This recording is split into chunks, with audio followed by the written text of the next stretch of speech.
Olha, hoje vai ficar mais claro tudo que eu tenho tentado mostrar para você aqui de como será o novo mundo. E tudo que está sendo construído hoje e aprovado hoje serve para construir o amanhã. Hoje eu vou te mostrar notícias que, olha, quando a gente vê, a gente já fica assim, cara, as coisas, o novo mundo está sendo construído na frente dos nossos olhos e a gente não consegue enxergar muitas vezes.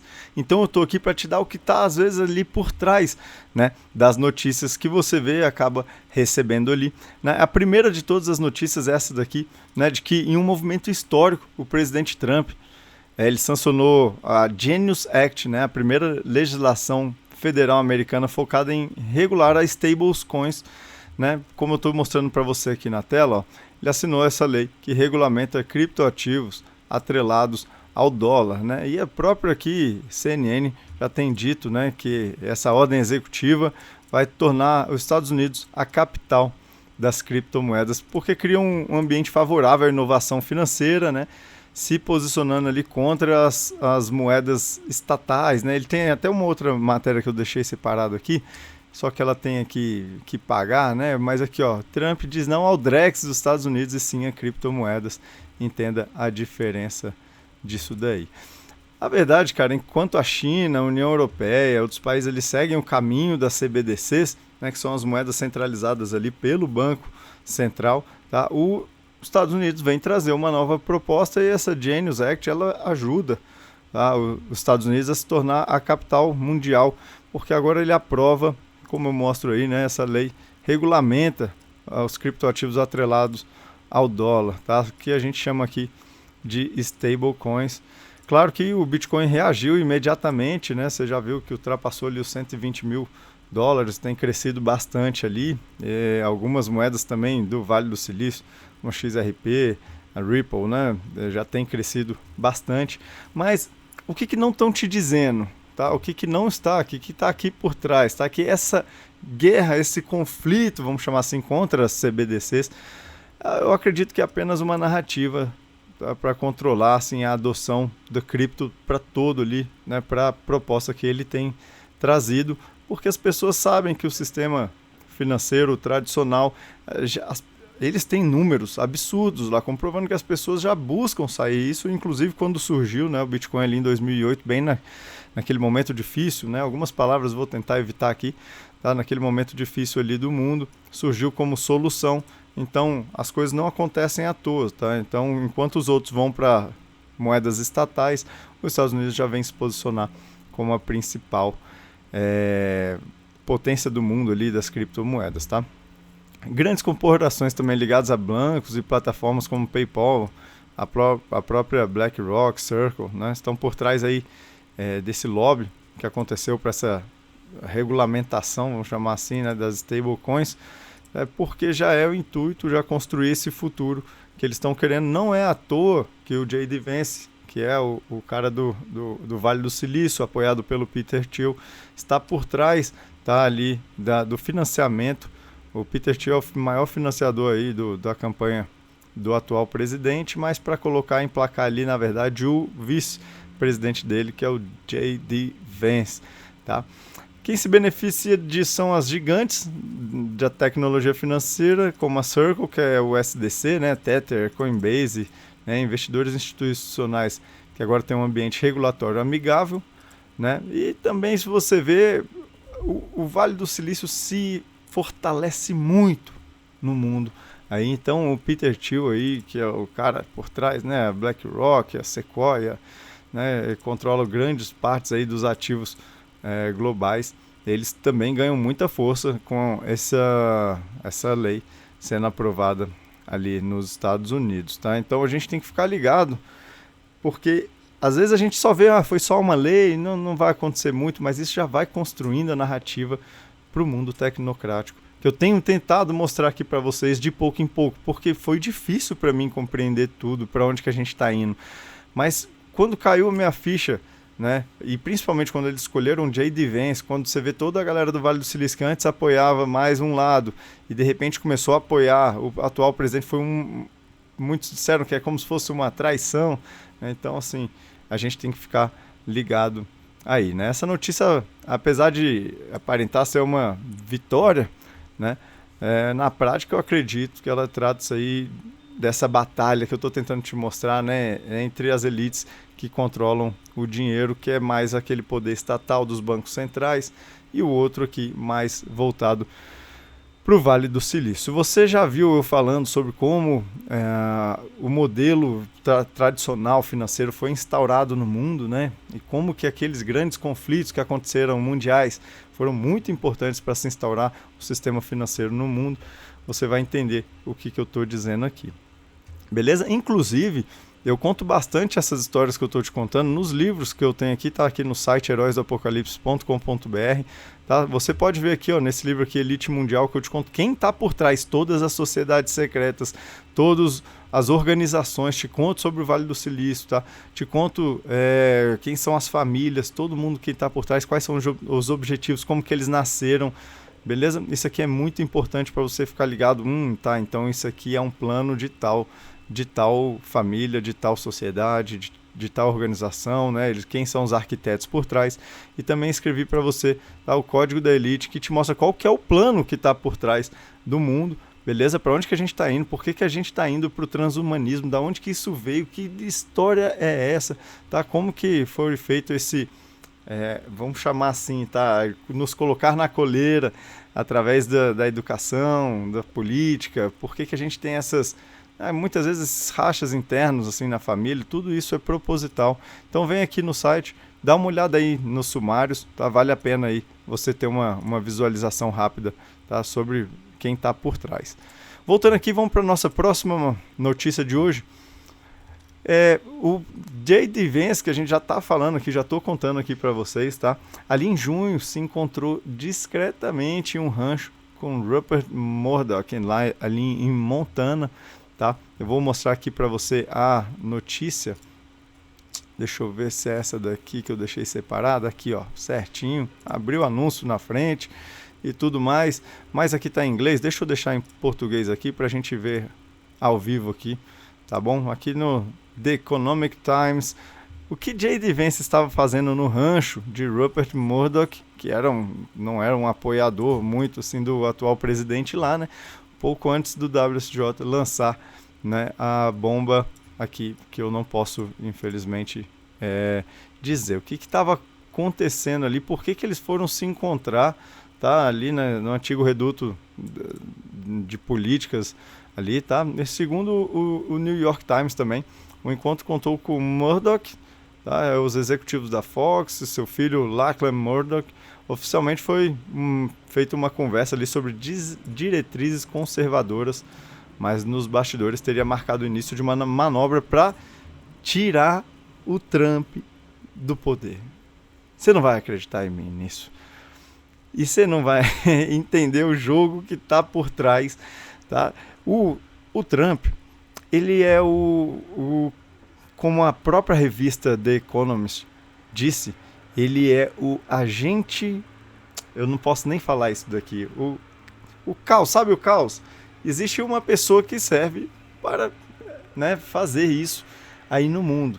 Tá? Então ele vem para ser uma peça importantíssima para a elite. Tá? O que muitos vão falar assim, é um doido, não sabe o que está fazendo. Muito pelo contrário, precisava dessa figura, tá? Para que isso aí acontecesse, mas para que talvez no fundo esse senhor aqui que eu mostro na sua tela fique com o poder, né, e possa fazer tudo que eu já estou tentando te mostrar, que vai beneficiar ali o Vale do Silício, tá? Então fica estranho assim de por que o J.D. Vance, que é um vice, tá? Seria um cara, deveria ser leal, né? Por que ele está se reunindo ali com o Murdoch, que é um crítico ferrenho ali da atual gestão, tá? Por que os jornais ali, porque essa galera são donos da News Corp, tá? Que a grande maioria dos jornais são ligados a eles. Então por que os jornais depois, como por exemplo o Wall Street Journal, passou, né, a ligar o presidente atual, aquele caso do... Essa palavra que está aí na sua tela aí, estou tentando deixar ela aí, tá, para você, mas por que depois os jornais começaram a noticiar isso? Já é para construir alguma narrativa, é muito estranho, tá? É muito, muito estranho mesmo. E por que que o Peter Thiel, né, o Murdoch, né, ambos com um histórico ali próximo, né, das grandes elites que eu mostro para vocês, agora estão apoiando um nome mais populista. Bom, é claro que a elite, né, tecnológica que eu estou querendo mostrar para vocês, né, através daquele movimento MAGA, né, consegue ganhar bastante poder ali, né, e o que fica por trás acaba construindo uma narrativa na cabeça das pessoas. As pessoas, você vai vendo que o governo do atual presidente lá acaba que começa a despencar a sua aprovação. Isso tem sempre um motivo por trás. Acaba que a gente percebe, gente, que nós somos massa, né, eu tento às vezes não falar as palavras, você vai ver que às vezes eu dou até uma engasgada aqui, que eu tento não falar algumas palavras porque o canal aqui acaba que muitas vezes é penalizado por uma coisa ou outra. Então eu tento deixar um pouco no ar para que você entenda assim, o que está por trás. Como assim? Se você já entendeu o que é a tecnocracia, de onde que isso veio, tá? O que tem isso tem a ver com o avô do Elon Musk?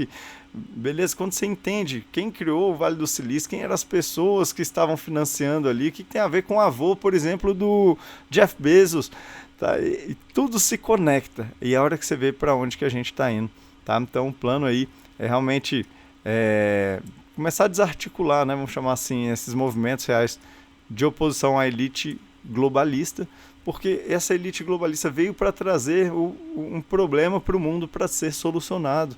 Tá? Então, o que eles querem, vamos chamar esse movimento tecnocrático, é abater isso, criar então uma versão ali nossa domesticada através da tecnologia.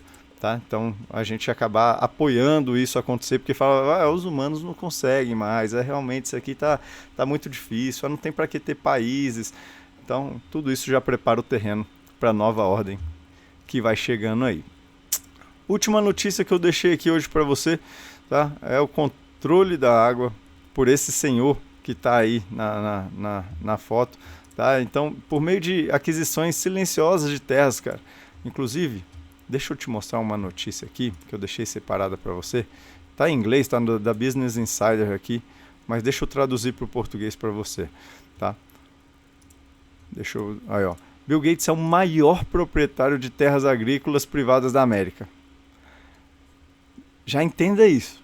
Fica com isso na sua cabeça, tá? Ele é o maior proprietário de terras agrícolas, beleza? Então vamos voltar aqui, tá? Então o Bill Gates aí, por meio dessas aquisições silenciosas de terras e novos projetos climáticos da sua empresa, da Microsoft ali, estaria assumindo controle estratégico sobre os recursos hídricos e agrícolas dos Estados Unidos. Um contrato bilionário com a empresa Valter Deep prevê injeção de resíduos humanos e agrícolas a grandes profundidades, sob a justificativa de combater as mudanças climáticas, né?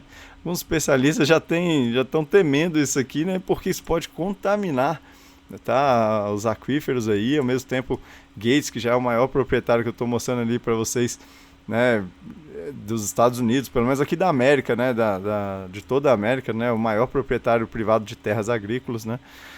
E muitas vezes dessas terras que ele escolhe estão ali sobre lençóis freáticos, tá? Então ele está buscando a água ali que está realmente debaixo do solo, né? Então do subsolo. E dados das empresas aqui, Microsoft, Google, Amazon, levantam preocupações sobre esse domínio desse terreno todo sobre a água dos Estados Unidos ali. Onde é que está essa matéria? Vou te deixar aqui, ó, estou mostrando ela na tela aí para você, vou traduzir ela para o português, para poder ficar mais fácil aqui para nós, né? A Microsoft assina um dos maiores acordos de remoção de carbono da história com startup de gerenciamento de resíduos de biomassa, a Valter Deep. Então vale a pena você dar uma olhada aí, porque você tem que entender que esse senhor, tá? Esse senhor, o Billzinho aí, o Billy, ele não apenas investe em tecnologia e também não só em picadinhas, que é outra coisa, e também não só em mosquitos, beleza? Agora, então, ele acumula muita terra e quer fazer alguma alteração na água que está ali no subsolo. É isso que ele está investindo agora. É muito poder na mão de um homem. É muito poder, tá? Acredito que essa alegação aí de remoção do carbono, em prol das mudanças climáticas, né?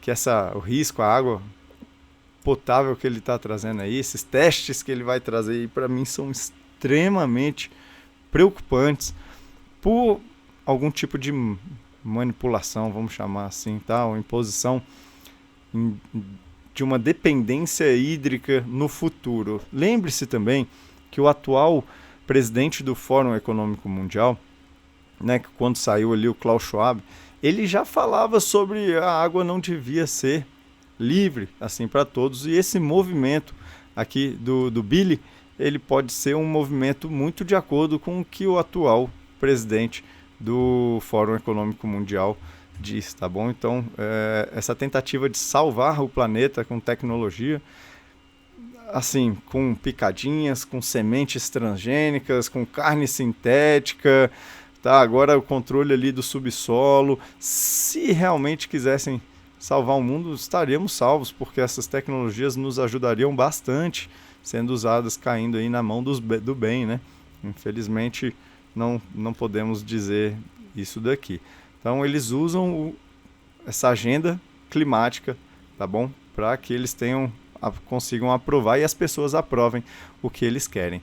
Por hoje é só. Hoje fica essas notícias aí para você. Espero que tenha gostado. Entra para nossa academia, tá, de heróis, nossa comunidade cristã, aqui dentro do próprio site aqui mesmo. Entra aqui em Academia de Heróis, tá? Assiste o vídeo que eu deixei aqui para você. Participa com a gente, para a gente se preparar para o mundo que está por vir aí. Vem, assiste, vê como é que funciona e depois você aperta no botão aqui para se inscrever, tá? Vamos se preparar em conjunto para tudo que está para vir aí. Já temos lá centenas de pessoas, é um prazer aprender com vocês e te espero aí nas próximas notícias amanhã. Tamo junto, valeu, abraço!